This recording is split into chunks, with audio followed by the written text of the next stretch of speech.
Certains s'en foutent, d'autres simplement mauvais. On a des types de 20 ans ici qui en sont à leur 5e peine.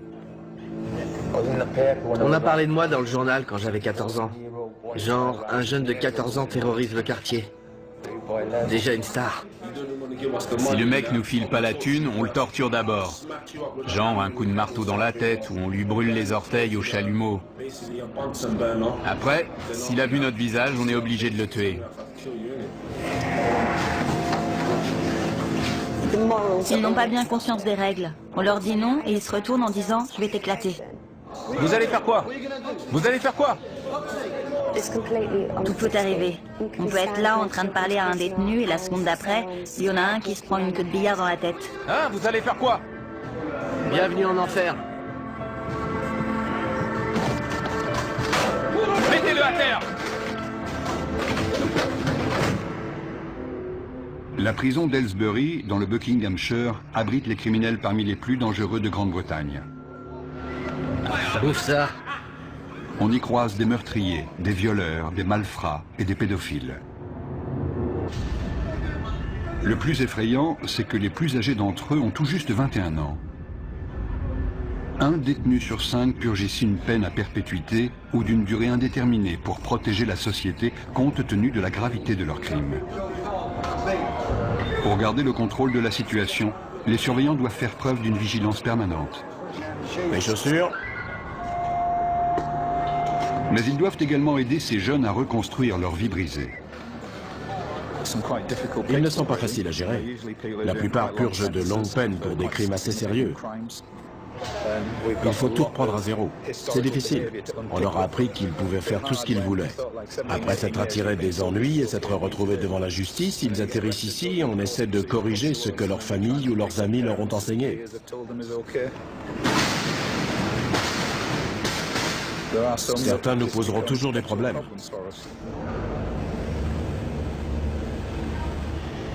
Aylesbury est un établissement redouté au sein de la population carcérale.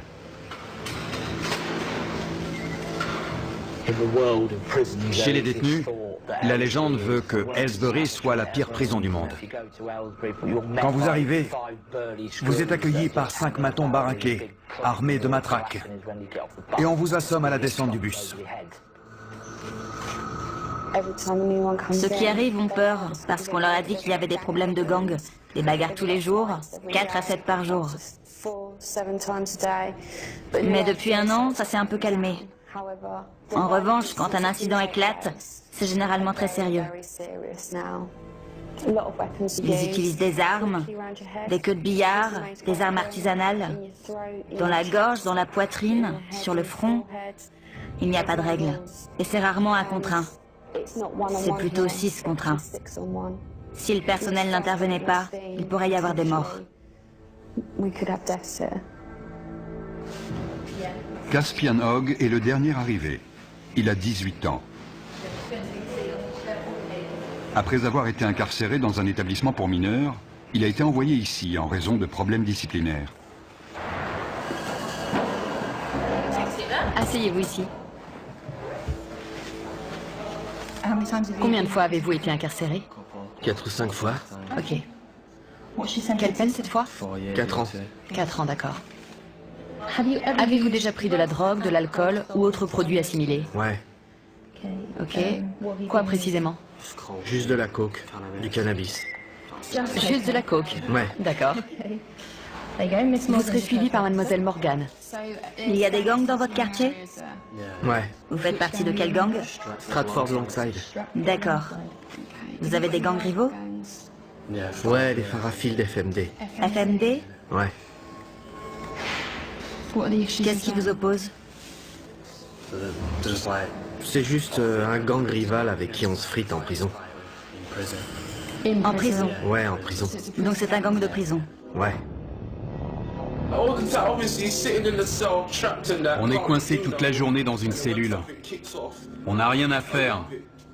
Donc quand une baston éclate, c'est génial. Ça fait de l'animation. Ça fait passer la journée plus vite quand il se passe un truc. Dans le feu de l'action, on se bat pour survivre.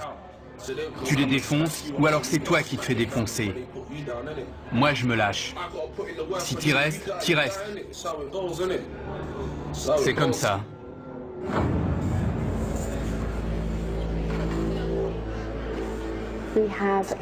On a des membres de gangs venus de Liverpool, de Birmingham, de Londres, et ils sont tous rivaux.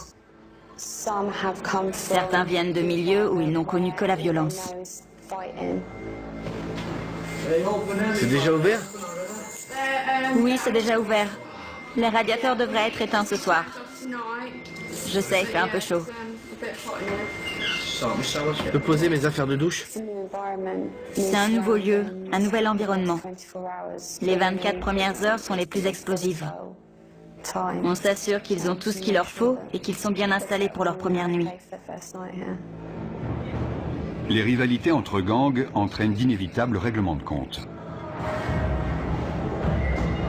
Les nouveaux venus sont particulièrement vulnérables, car ils n'ont pas encore de repères et doivent faire leurs preuves. Dès qu'un incident survient, une alarme est déclenchée. Pour éviter que la situation dégénère, les agents de sécurité interviennent rapidement. Vous êtes blessé? Non, non. Non? C'était quoi le problème? Rien. Allez! Non, non. C'était sûrement pas pour rien. Non. Ils sont juste venus là, vous frapper pour rien. Je sais ce qui s'est passé. C'est le nouveau qui vient d'arriver. Il s'est déjà battu la semaine dernière. C'était les représailles. Les deux se battaient.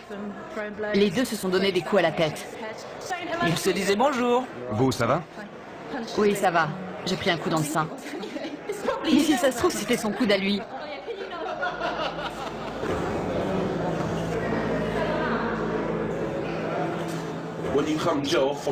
Quand on vient de la rue et qu'on arrive en prison, c'est encore plus violent que dans la rue, parce que tous les mecs de la rue sont réunis au même endroit. C'est pire. J'ai grandi au milieu de la violence et j'aimais pas vraiment ça, mais en maison de redressement, on voit beaucoup de violence, alors on s'habitue. Et puis on finit même par aimer ça. Si je te connais, si je sais avec quel gang tu traînes, dès que je te vois, je t'éclate. Et si je sais que t'as planté un de mes potes, je te fais la même chose. Donc vous surveillez constamment les nouvelles arrivées dans votre bâtiment. Ouais. Ils en ont mis dans l'LC, juste à côté. Si je les croise, je les défonce direct. C'est clair. Le quotidien en prison, c'est pas la joie. Vous pouvez être le mec le plus balèze avec la plus grosse réputation, il faut quand même surveiller vos arrières. On est tout le temps parano, tu vois. On est sur nos gardes tout le temps, on surveille les autres. On est tous des criminels ici. Comme je l'ai dit, des fois mon but c'est de faire mal à quelqu'un. Des fois je me réveille le matin et je suis pas d'humeur pour ça. Sérieux. Et des fois je me dis que je vais lui mettre la raclée de sa vie. Je me dis, quelle différence ça fait. Je sais qu'il me reste que 10 mois à tirer, mais autant aller lui régler son compte. Au cours de leur période d'intégration, avant d'être installés, on propose aux détenus de travailler ou de suivre des cours. Ceux qui acceptent pourront passer plus de temps dans les espaces communs. Il n'y a que 3 surveillants à cet étage et jusqu'à 50 détenus peuvent sortir de leur cellule. C'est le moment dangereux de la journée. Il faut rester très vigilant. On peut avoir tendance à se relâcher parce que 90% d'entre eux sont très corrects. Mais il faut se méfier, c'est notre boulot. La situation peut dégénérer à tout moment. Caspian et 2 nouveaux arrivants ont forcé le passage pour s'introduire dans une cellule.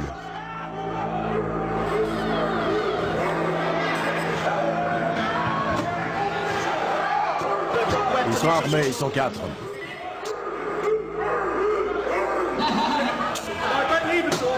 Les détenus ont barricadé la porte. Les surveillants ne peuvent pas entrer. Je veux voir tous les détenus dans leurs cellules.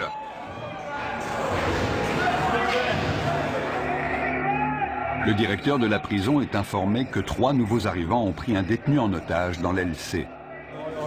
Apparemment, il y aurait 4 détenus dans la cellule. Dont un otage. Ils sont 4, dont un otage.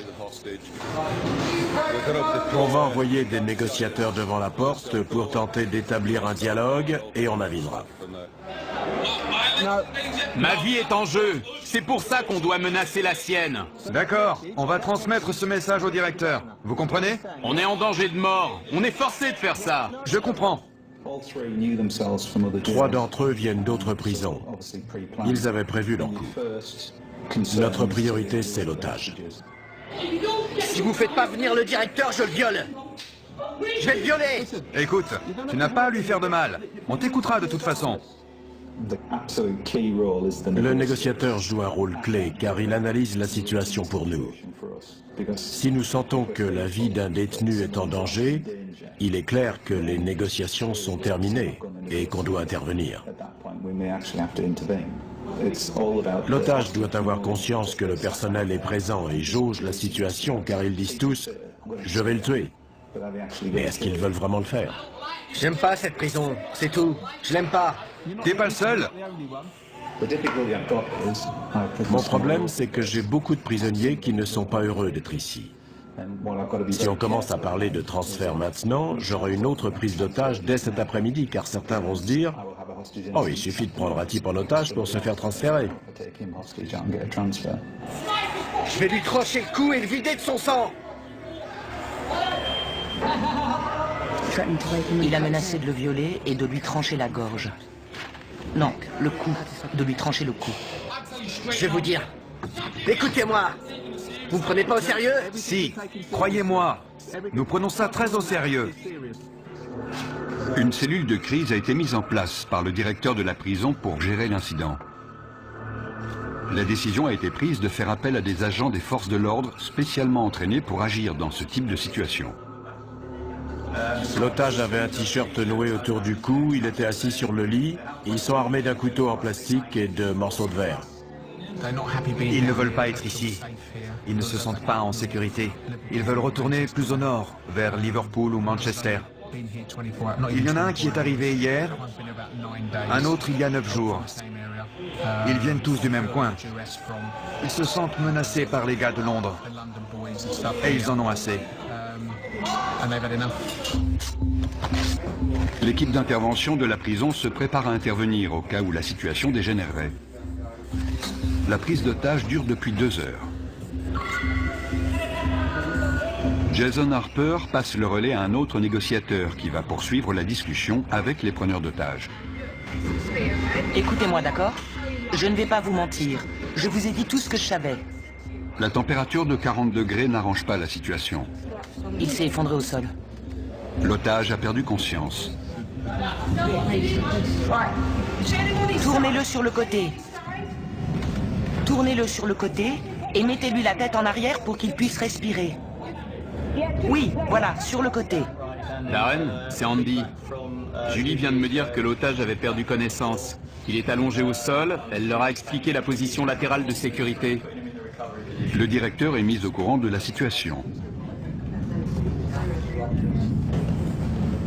Il ordonne le déploiement de son équipe d'intervention pour porter secours à la victime.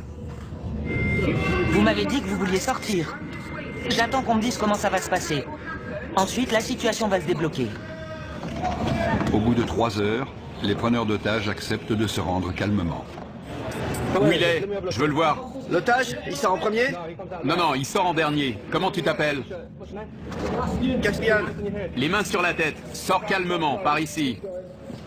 Caspian Hogg, l'initiateur de cette prise d'otage, est conduit vers le quartier disciplinaire. Le détenu qui est arrivé hier venait déjà du quartier disciplinaire de son précédent établissement. Il est connu pour des faits de violence, d'agression de personnel, de port d'armes, de barricades. Il a tout fait. Il vient du nord du pays. Il a beaucoup d'influence sur les autres et il s'en est servi. Mais on est formé pour ces situations, donc ça va aller. On va descendre au quartier disciplinaire pour une fouille intégrale. Je suis le responsable, donc j'y participerai. Chacun sera tenu à l'isolement en attendant qu'une punition soit décidée. Nous sommes responsables des détenus les plus problématiques de l'établissement. S'ils enfreignent les règles ou s'ils présentent un risque pour les autres ou pour l'établissement, ils sont envoyés au quartier disciplinaire pour une période donnée. Notre priorité, c'est de calmer les prisonniers énervés et de leur faire entendre raison. Il faut aussi qu'on soit attentif à tout comportement potentiellement violent. Hé, Caspin! T'as réussi? J'y suis presque, mon pote.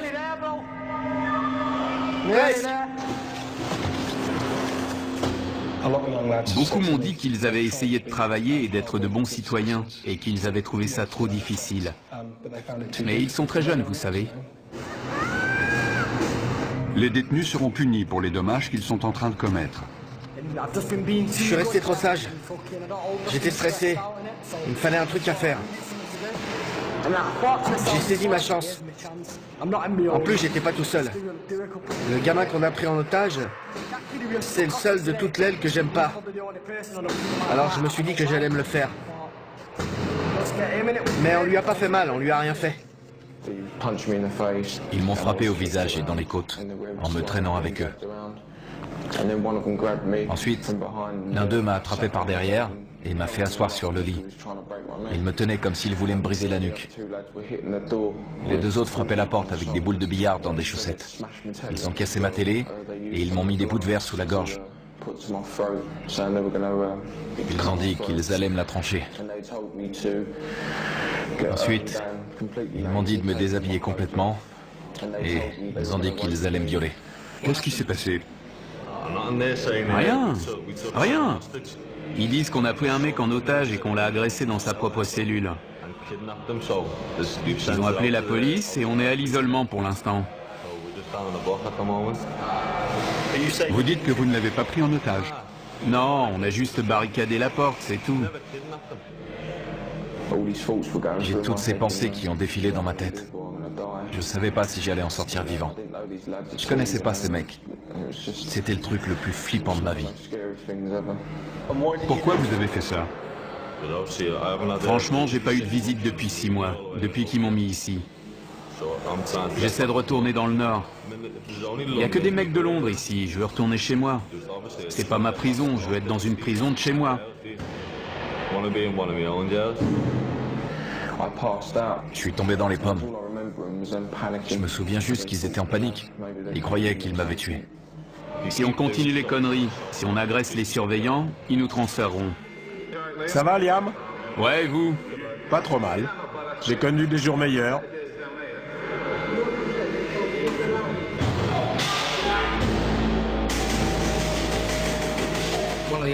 Un des détenus a inondé sa cellule. Il est armé.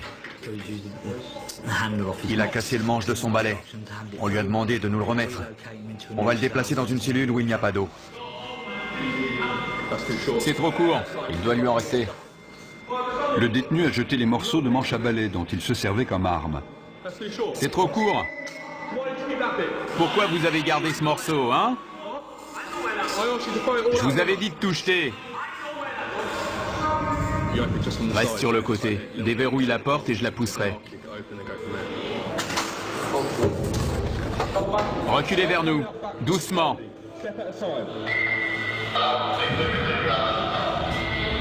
Ne vous retournez pas. Restez face au mur. Le détenu n'a pas obéi et s'est retourné. À partir du moment où on ouvre la porte, les négociations sont terminées. Soit il se rend, soit on intervient. Arrêtez de bouger. Si vous faites pas ce que je vous dis, on devra de nouveau vous immobiliser. C'est compris? Ouais. Super, allez, debout. Tu lui maintiens la tête pendant qu'on le lève. Vous avez entendu? On tourne. On utilise la force que quand c'est nécessaire et de manière proportionnée, mais ça fait forcément mal. Fouille intégrale. Il va maintenant être fouillé intégralement au cas où il aurait dissimulé une arme.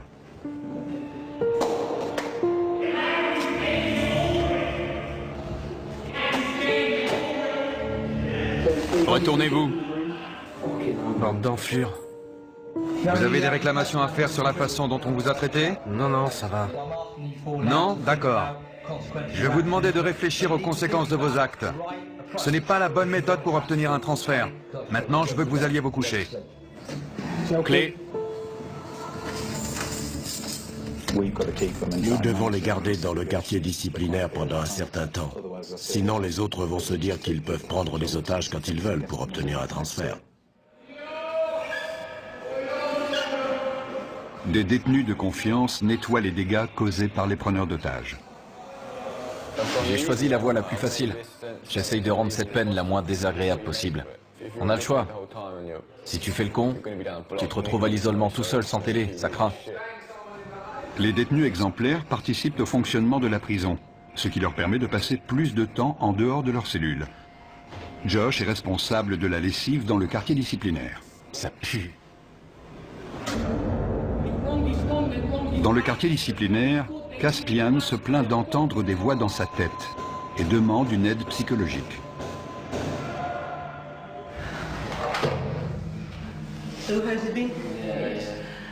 Je dois déterminer si vous êtes du genre manipulateur. Manipulateur? Si vous aimez titiller les gens et les énerver pour prendre l'avantage. Non, sérieux. Je risque de vous poser des questions qui vont vous énerver. Ouais. Vous avez le droit d'être en colère. Ce que vous n'avez pas le droit de faire, c'est être violent. Mais je suis un type violent, madame. Regardez mon dossier. Depuis mes 11 ans, je suis traîné de foyer en foyer et je suis incontrôlable. À 11 ans, j'ai arraché le torse d'un type avec mes dents. J'ai mordu une meuf à l'oreille. On a toujours dû me maîtriser. J'ai toujours le même sentiment. Et je me dis que mon destin, c'est de tuer quelqu'un. Et la perspective de sortir d'ici, de commettre un tel acte et de revenir en prison pour une peine à perpétuité ne vous dérange pas? Ça dépend. Quand je pète les plombs, ça me dérange pas, je m'en fous. Je pense pas que je suis un taré. Mais si on m'aide pas maintenant, je vais finir par le devenir. Je ne suis pas convaincu à 100% qu'il souffre de troubles mentaux. Il souffre de troubles émotionnels, ça c'est sûr. Car non seulement il a des pensées violentes, beaucoup de gens en ont, ce n'est pas idéal, mais ce n'est pas un drame, mais il prend plaisir à être violent, ce qui alimente ses pensées et ses fantasmes. Je pense que son comportement pourrait le conduire au meurtre.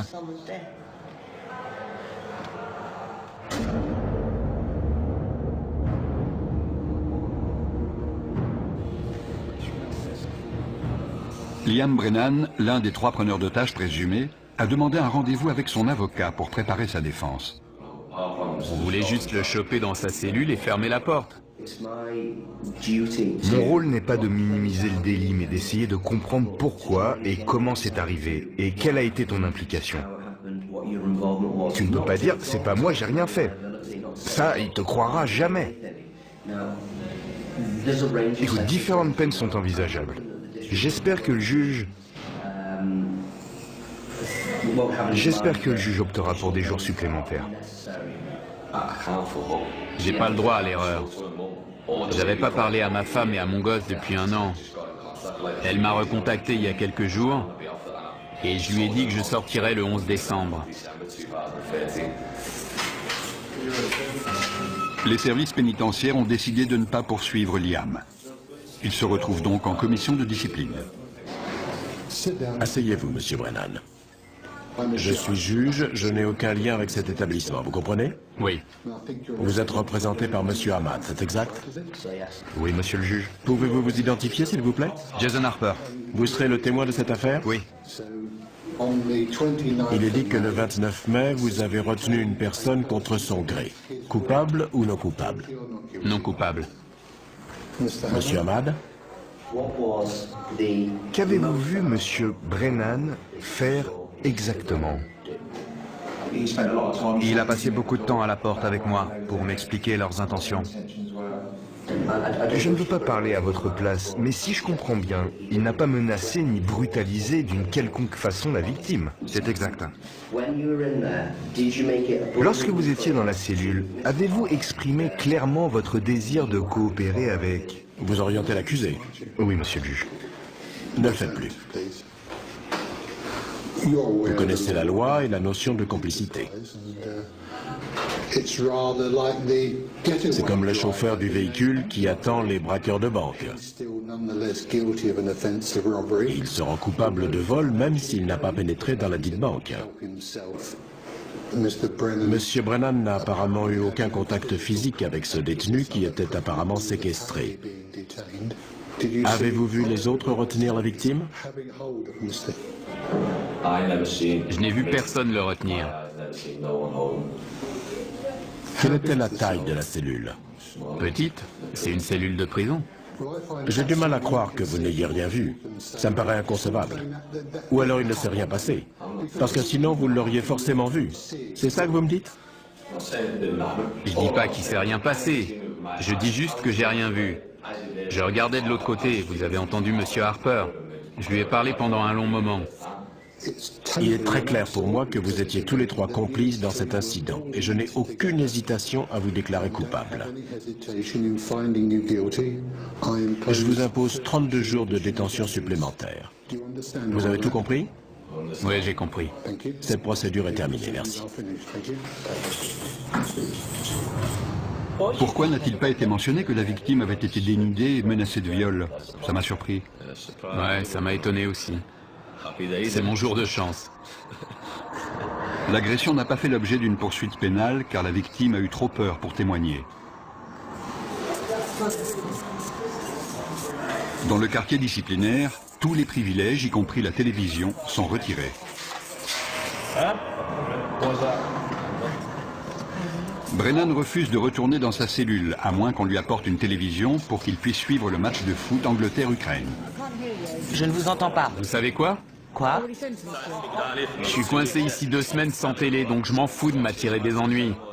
Liam, je ne veux pas que vous restiez ici plus longtemps que nécessaire, car vous êtes quelqu'un de bien. C'est vrai. Je peux vous proposer des activités, de la peinture, ou alors vous pouvez demander des cours. Moi? Demander des cours? J'ai pas suivi de cours depuis mes 11 ans, demander des cours? J'ai pas envie de me pendre. Michel Morris parvient enfin à convaincre Brennan de rejoindre sa cellule. Pour sa participation à la prise d'otage, Caspian est condamné à 38 jours de détention supplémentaire. Caspian, c'est votre dernière chance d'obtempérer. J'ai dit non. Les surveillants tentent de le raisonner, mais il refuse de retourner dans sa cellule.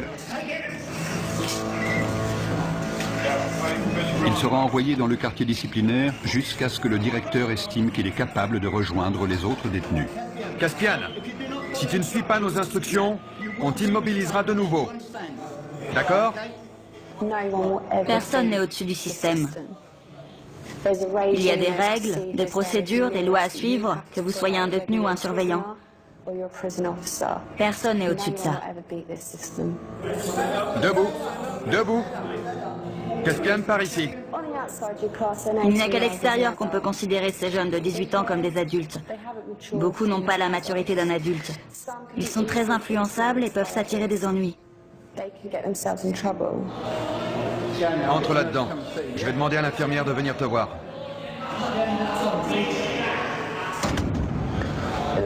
S'ils me remettent avec les autres, je vais vous dire la vérité. Je vais faire mal à quelqu'un. Sérieux, je déconne pas.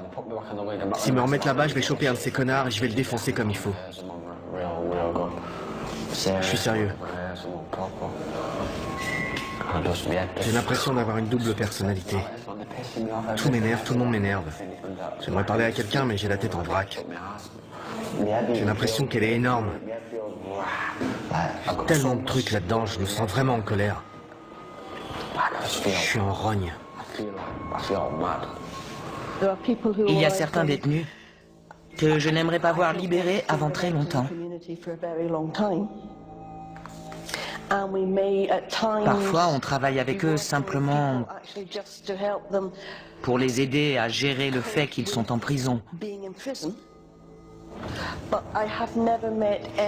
Mais je n'ai jamais rencontré de détenu que je ne pensais pas pouvoir aider à répondre à son environnement de façon plus positive.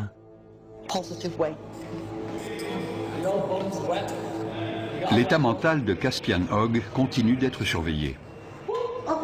De quel autre traitement pensez-vous avoir besoin? Est-ce que vous pensez que je peux faire autre chose pour vous aider? Non, rien. Il n'y a rien d'autre que vous puissiez faire. Pensez-vous que vous avez besoin d'apprendre à contrôler vos émotions? Non, je crois pas. Je connais mes émotions et je crois plutôt que j'en ai pas assez. J'essaie de pleurer, mais j'y arrive pas.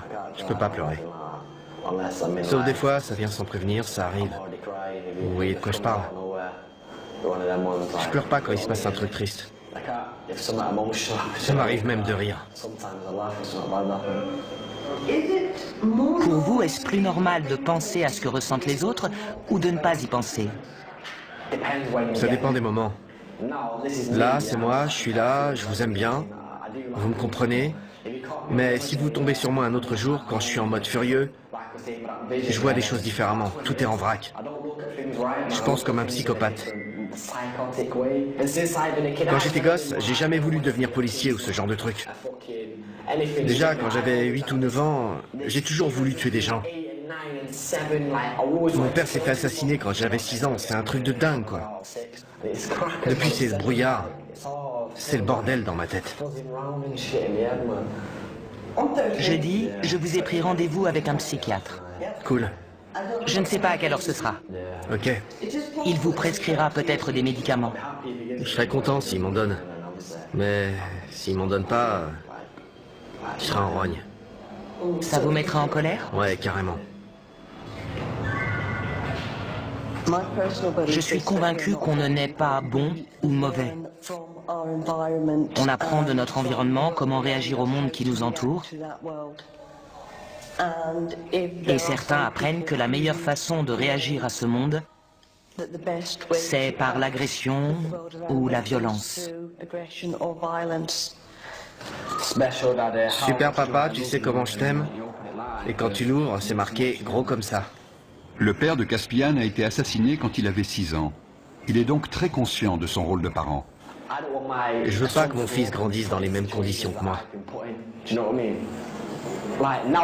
J'avais 14 ans quand je l'ai eu, mais j'ai vieilli. À l'époque, j'avais pas toute ma tête. Je faisais que fumer de l'herbe, voler, j'étais débile. J'étais un gamin, donc je faisais des trucs de gamin. Maintenant, j'ai mûri. Il faut que je prenne mes responsabilités pour mon fils. Je veux qu'il aille à l'école pour qu'il soit intelligent.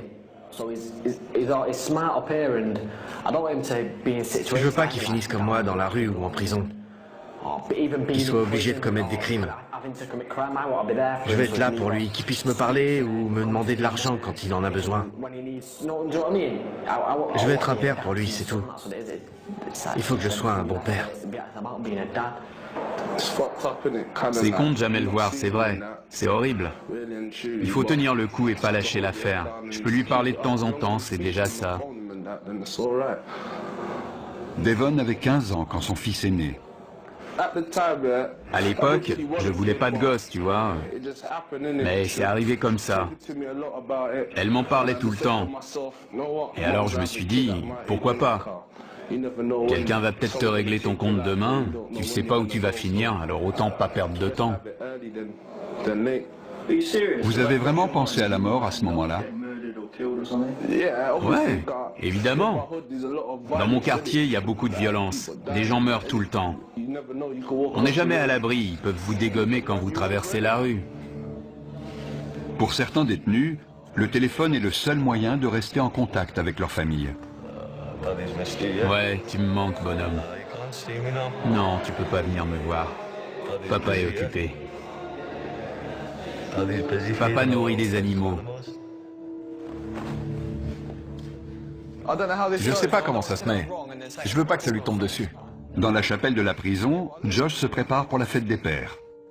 Exceptionnellement, les détenus exemplaires sont autorisés à passer du temps avec leurs enfants. Je peux jouer avec lui? On peut se rouler tous les deux par terre, je peux lui courir après. Une fois, il voulait que je vienne l'attraper, mais je pouvais pas aller plus loin. Je suis heureux de pouvoir passer 5 heures avec lui au milieu des rires et des pleurs. J'ai envie de l'attraper et de lui faire des câlins. Tu peux ouvrir la bouche? Bravo. Ça me plaît pas de le voir se faire fouiller, mais je préfère avoir cette relation avec lui. J'ai de bonnes raisons de changer. J'ai un gosse et une fiancée, une famille qui a besoin de moi. Pour être honnête, si j'avais pas ma famille, je me serais sûrement pas comporté aussi bien. Viens là, mon grand. Ils ont besoin de moi. Ils comptent sur moi pour sortir d'ici.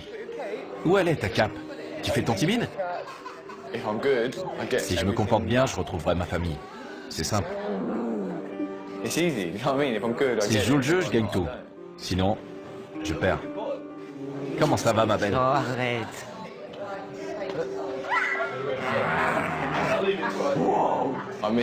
J'ai manqué ses premiers pas, ses premiers mots. La première fois qu'il a tapé dans un ballon, je ne l'ai jamais emmené au parc. Je ne l'ai jamais réveillé de sa sieste. Maintenant, il va sur les toilettes, il me dit qu'il est grand. C'est toutes ces petites choses. J'ai tout manqué. Je veux être là pour le border le soir, pour me réveiller avec lui. La nuit, il vient dormir avec sa maman. Je veux être là quand il fait ça.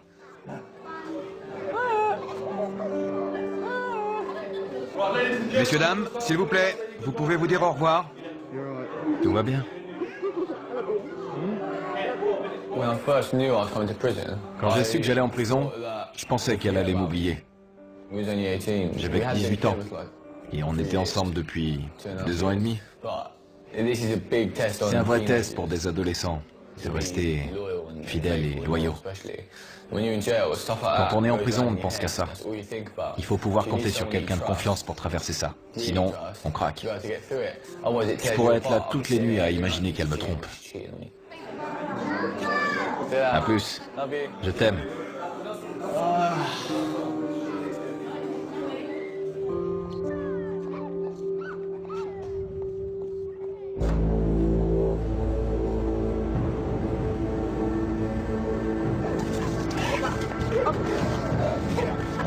Des chiens de détection arrivent à Aylesbury pour y rechercher de la drogue ou des objets de contrebande.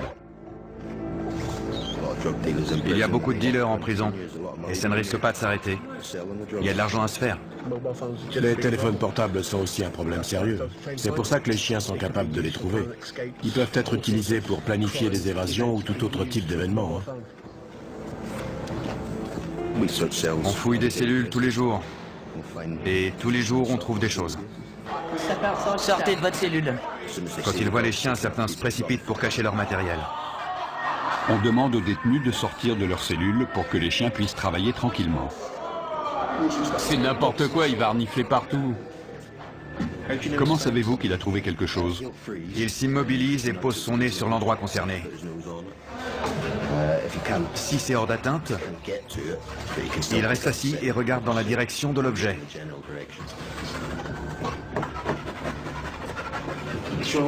Il a l'air très intéressé par la fenêtre. Je vérifie s'il n'y a rien à l'extérieur. Il a peut-être senti une odeur de joint qui venait de la rue. Il reste concentré sur la zone autour de la fenêtre et du lit. J'étais en train de pioncer et ils amènent un chien dans ma cellule pour renifler partout. C'est n'importe quoi. Notre équipe fouille la cellule pour essayer de trouver ce que le chien a senti. Il semblait concentré sur une zone en particulier, donc c'est là qu'on fouille en premier. J'espère qu'on va trouver quelque chose. Les chiens poursuivent leur inspection des cellules. Ça sent dès qu'on l'ouvre. Il a fumé dans sa cellule, c'est sûr. Le chien va nous dire si la drogue est encore là. Oui, ça sent. Il y a de la drogue et des téléphones partout dans la prison. Avant, tout le monde planquait ça dans le meuble de l'évier en retirant les vis avec un coupe-ongle ou un truc dans le genre. Je vous en dirai pas plus. Avec un téléphone, on peut appeler qui on veut, envoyer des textos, parler à sa chérie le soir, vous voyez ce que je veux dire. On peut dire ce qu'on veut, gérer ses affaires, son fric, tout ça. Vous avez déjà eu un téléphone ici? Ouais, mais c'est trop de pression. On devient parano. Ils finiront toujours par le trouver. La première fois, on est là, ouais, ils le trouveront jamais. On se croit le plus fort et puis ils finissent par en trouver un chez un mec et là, tu peux être sûr qu'ils vont le faire parler. La semaine d'après, boum, un autre passe à table. On n'est jamais tranquille parce qu'ils savent tout ce qui se passe ici. Ils cachent parfois leurs affaires au fond de leur poubelle.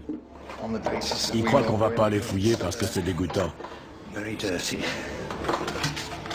Des cartes SIM, des téléphones, il y a tout. On a toujours un cran de retard parce que dès qu'on trouve quelque chose, ils cherchent une autre cachette. Une antenne cassée, ça peut servir d'arme.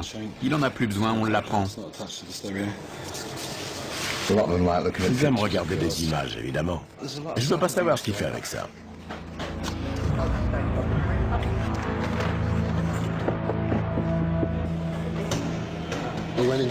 Dans une cellule, on a trouvé un téléphone avec un chargeur. Donc, nos équipes vont l'inspecter une deuxième fois. On a trouvé des petites choses, mais le plus important, c'est de montrer qu'on est vigilant et qu'on peut lancer ce genre d'opération quand ça nous chante. C'est intéressant d'observer leurs réactions. Certains détenus n'étaient clairement pas rassurés à l'idée qu'un chien allait inspecter leur cellule. 5 semaines après avoir pris en otage un codétenu, Liam Brenham retrouve son ancienne cellule. Mate mes affaires, elles sont trempées. C'est pas grave, il y a tout, non? C'est une photo de mon fils, ça. C'est pas normal, non? Qu'est-ce qui se passe? C'est quoi le problème? C'est lui le problème. Si ça te pose un problème que j'ai pris l'autre en otage, je suis là, je t'attends. Sinon, casse-toi. Liam. Vous trouvez ça normal? La photo est trempée, mes chaussettes aussi. Et il me dit que c'est pas grave. Arrêtez de crier, d'accord? N'empirez pas la situation. La cellule a dû être fouillée. C'est ça la fouille? Sérieux? C'était collé à la base. Écoutez, le lendemain, on a mis un cadenas sur votre porte. Vous l'avez vu? On n'a pas ouvert cette cellule depuis 5 semaines. Et alors? C'est ma faute peut-être? Je n'étais pas là. Je ne sais pas comment ça s'est passé. Mais est-ce que ça vaut vraiment le coup de vous attirer encore des ennuis? Non. Vous ne croyez pas? Non, mais ça m'énerve qu'ils me disent ça.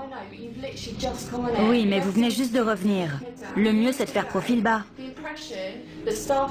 Tout ce que les surveillants de cette aile savent de vous, c'est que vous avez pris un codétenu en otage et que vous avez causé des problèmes pendant votre isolement. C'est la seule image qu'ils ont de vous, vous comprenez? Vous en avez conscience? Ouais. Ils n'arrêtent pas de dire que les surveillants leur manquent de respect. Mais ce sont eux qui sont grossiers avec nous, qui nous manquent de respect et qui voudraient qu'on prenne des pincettes avec eux. Comme s'ils étaient des gosses à qui on devait apprendre les règles de la prison. Ils ont entre 18 et 20 ans, et ils sont censés être adultes et savoir rester respectueux. Un bon comportement peut permettre aux détenus d'être transférés plus près de leur domicile. Quand j'ai Tasha au téléphone, j'entends les mouettes derrière elle. Quand je serai transféré, elle sera tout près de moi. On partagera le même ciel, on sera au même endroit, on entendra les mêmes choses. C'est comme si je rentrais déjà chez moi. Josh va purger le reste de sa peine à proximité des siens. Soucieux de contrôler ses pulsions violentes et de rentrer chez lui, Caspian a accepté de prendre des antipsychotiques. Ça calme ce qui se passe dans ma tête. Et ça marche? Ouais, dans un sens. Mais c'est pas génial. Je me réveille le matin, il y a des taches de bave sur le drap. J'ai même pas d'oreiller, j'ai carrément oublié. Est-ce que vous vous sentez mieux? Est-ce que ça a calmé vos pensées? Ouais, les pensées ont disparu, mais le problème, c'est l'état dans lequel ça vous met. J'aime bien être un peu défoncé, mais là, j'ai l'impression d'être un zombie, tu vois. Genre, un taré sous médoc. Le mec complètement à la masse. C'est pas bon, ça. Les fantasmes, les pensées violentes, les désirs de meurtre et de notoriété liés à ces meurtres ont grandement diminué. Il a même expliqué qu'il avait parfois la tête vide. J'aimerais maintenant travailler avec lui pour qu'il essaie de comprendre ce qui se passait dans sa tête et qu'il sache où demander de l'aide si ses pensées venaient à ressurgir. 90% des détenus que nous accueillons ici vaquent à leurs occupations et font ce qu'on leur demande. Il peut y avoir de petits incidents, mais c'est tout. Ce sont les 10% restants qui causent la majorité des problèmes. Ils ne veulent pas rester tranquilles ni faire ce qu'on leur dit. Ils se rebellent constamment. Ils essaient de créer le désordre pour saper notre travail.